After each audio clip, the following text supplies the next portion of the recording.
Very nice. All right, so yeah, we get in there, and so I mean, I think a lot of what we did today was similar to what we did in the last lesson, but we just did this in a different form, which I think you caught on to nicely. You know, we talked about changing up the targets. We added this alignment stick to, get you a little bit closer to the ball, give you a reference. What would you think? Did anything feel, different or better, worse? I'd say like the biggest deal for me is more of a visual learner than anything. So it's easier for me to when we put this down, I understood the concept better.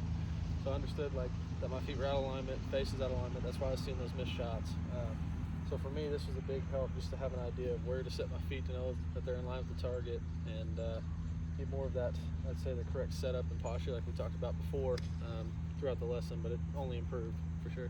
Yeah, and so I mean, and obviously, you can't take this out on the course, but I think especially when you're out here or if you're practicing or playing by yourself, giving yourself something to, whether it be, another club out of your bag, laying on the ground, or out here the alignment sticks that we have, you're giving yourself something to, go off a cue, and then eventually we'll be able to just feel that and sense that we're in the right spot. It'll come natural. Yeah. Won't have to think about it, and so that along with practicing the different shots instead of sitting, hitting a 50-yard shot over and over and over again, that's easy.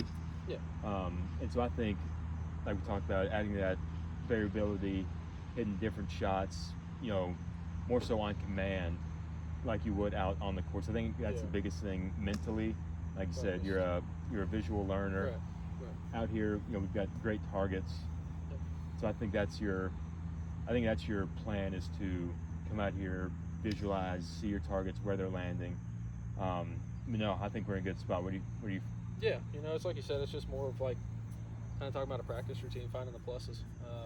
The pluses is definitely going to be coming out here, like you said, and picking out the targets, because before it was just hit and feel how it goes. No real focus on target practice, no real focus on certain distances. So that's getting a big plus since our last lesson before, and this one's only going to build to it. So, but I like I said, the visual learning helped me a ton here for sure. So I made big progress, big field change based on just that addition more than anything else for sure. No, yeah, I agree.